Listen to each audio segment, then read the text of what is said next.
திருப்தி ஆயிடுச்சா? நல்லா வணங்கி ஆசீர்வாதம் வாங்கிக்கலாம் நீங்கள்.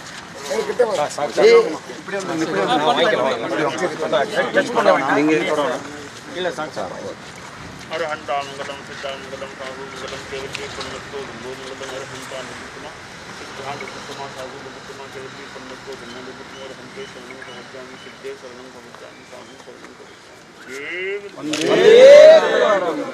जय जय ज्योति चरण, जय जय महास्मरण, जय जय ज्योति चरण, जय जय महास्मरण।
एक्स्ट्रा पड़ेगा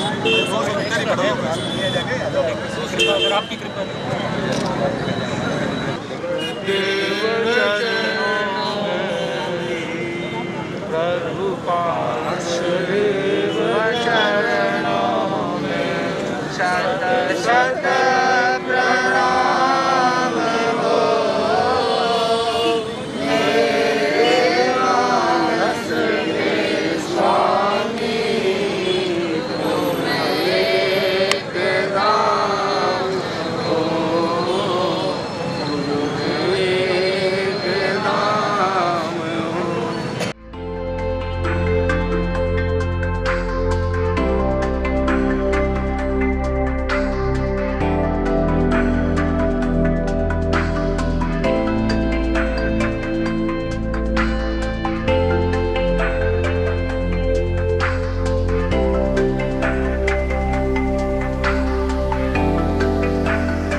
நெடும் பயணத்தின் போது மேல் கூறிய 3 உறுதிமொழிகளையும் ஏற்றுக்கொண்டு வருகின்றார்கள். ராஜஸ்தான், ஹரியானா, பஞ்சாப், மத்திய பிரதேசம், பீகார், ஆசாம், நாகாலாந்து, மேகாலயா, மேற்கு வங்கம் மற்றும் உத்தரப்பிரதேசம் மாநிலங்களின் அரசுகள் ஆச்சாரியா மகாசிரமன் அவர்களை அரசு வைத்தியராக அறிவித்தனர்.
எடுக்கணும்.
ஒயிட் நல்லா இருக்கு.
परिस्थितियां हैं तो उनसे घबराने की जरूरत नहीं है। क्यों नहीं घबराना है कि ये तो पार हो जाएगी। दिन के बाद रात, रात के बाद दिन। तो अगर जीवन में भी प्रतिकूलता है तो यह मान कर चलें कि अनुकूलता भी आएगी, और अनुकूलता है तो उसका अहम भी नहीं होना चाहिए, हो सकता है वह भी एक दिन बदल। अनुकूल और प्रतिकूल परिस्थितियों में संतुलित रहना, अपने बैलेंस को बनाकर रखना, यही सही जीवन जीने की एक शैली है। तो इसलिए अपेक्षा इस बात की है कि मनुष्य अपने जीवन का निरीक्षण करे, अपने आप को देखे और जहाँ जहाँ अपनी कमियां लगे उनको सुधारता जाए। क्योंकि अक्सर होता क्या है, कमियों को चाहे अपनी हो या दूसरे की, देखना तो सरल है, उन पर हमारी दृष्टि भी टिक जाती है, लेकिन उनको सुधारना बहुत कठिन है। एक चित्रकार चित्रों का निर्माण करता था, अच्छे चित्र बनाता था। उसके गुरु को संतोष नहीं हुआ। उसने कहा कि तुम अपने चित्र को बाजार में चौराहे पर टांगो और दर्शकों से यह जानकारी करो, पूछा करो इस चित्र में कहाँ कहाँ कमी है। तो चित्रकार ने एक अच्छा सा चित्र बनाया, नगर के चौराहे पर टांगा और उसके नीचे लिख दिया कि जहाँ जहाँ आपको फॉल्ट लगे, इसमें कमी लगे, गलती लगे, वहाँ पर निशान कर दीजिए। सुबह से लेकर शाम तक सैकड़ों लोगों ने उस चित्र को देखा। वे वहाँ पर रुके और जहाँ जहाँ उन्हें लगा कि कुछ कमी है, वो पेंसिल से चिन्हित करते गए, यह कमी है, यह कमी है, वह कमी है। यानी उसका चित्र लगभग बिंदुओं से भर गया। शाम के समय वह आया और अपना चित्र देखकर बहुत निराश हुआ, हताश हुआ कि मेरे चित्र में इतनी कमियां हैं, मैं क्या चित्रकार हुआ। मैं चित्र लेकर अपने गुरु के पास गया और बोला, गुरुजी यह स्थिति चित्र में तो इतनी कमियां बताई गई है। तो गुरुजी ने क्या कहा कि ठीक है, तुम एक काम और करो, अब एक चित्र और बनाओ, ऐसा ही चित्र बनाओ और उसी चौराहे पर टांगो और उसके नीचे लिख दो, जहां जहां कमी लगे उसको सुधार दो, जहां कमी लगे उसको सुधारता जाओ। उसने वह चित्र टांग दिया वहां पर। लोग आए सुबह से, उस पहले दिन की तरह सुबह से लेकर शाम तक काफी लोग आए, देखते गए। नीचे लिखा वाक्य देखा कि जहां जहां कमी लगी सुधारते जाओ। अब सुधारने की हिम्मत किसी में नहीं, जैसे आए वैसे ही चले गए, किसी ने पेंसिल हाथ में ही नहीं ली। शाम को आया, चित्र ज्यों का त्यों। इसका मतलब यह नहीं कि उस चित्र में कमी नहीं थी, लेकिन इसका सारांश क्या निकलता है कि कमी को देखना सहज है, लेकिन कमी को निकालना, उसका परिष्कार करना यह कठिन है। तो यही बात मनुष्य के जीवन में है। हम अपनी कमियों को देखें, दूसरे भी हमारी कमियां बता सकते हैं और हम स्वयं भी अपनी कमियों को देख सकते हैं अगर हमारा दृष्टिकोण सम्यक है तो। भगवान ने कहा, किंग ने परोपासई किंग व अप्पा किंग वाहं खलियंग ने विबद्धयामी। अपने बारे में मैं क्या देखता हूँ, क्या सोचता हूँ, और दूसरे क्या देखते हैं, और कहाँ कहाँ मेरे जीवन में स्खलनाएं होती है, जिन स्खलनाओं का मैं सुधार नहीं कर रहा हूँ, जिनका वर्जन नहीं कर रहा हूँ। अगर इस भूमिका पर व्यक्ति पहुँच जाए तो संभव है वह गलतियों को सुधारने पर, उनके परिष्कार पर भी ध्यान दे। लेकिन जब तक हम वीतराग नहीं होते हैं, जब तक हमारे भीतर राग द्वेष है, क्रोध मान माया लोभ है, तब तक गलतियां तो हो सकती है। कभी हम अनजान में गलती करते हैं, कभी जानबूझकर भी भूल कर देते हैं। ये बात नहीं है कि मनुष्य जानबूझकर गलती नहीं करता, शायद यह भी हो सकता है कई भूलें तो जानबूझकर ही होती है। लेकिन लक्ष्य यह रहे कि भूलों को सुधारा कैसे जाए, तो फिर जीवन पूर्णता की दिशा में आगे बढ़ता है। जब तक जीवन में परफेक्शन मिल जाता, पूर्णता मिल जाती, तब तक मनुष्य अपनी प्रतिभा का, अपने ज्ञान का, अपने हुनर का पूरा उपयोग नहीं कर सकता। एक मूर्तिकार जब एक अनघड़ पाषाण को तराशता है, मूर्ति का निर्माण करता है, तो मूर्ति का आकार बनने के बाद उसे बहुत समय लगता है, क्योंकि बहुत बारीकी से उस मूर्ति को देखता है। कहीं मैं हाथ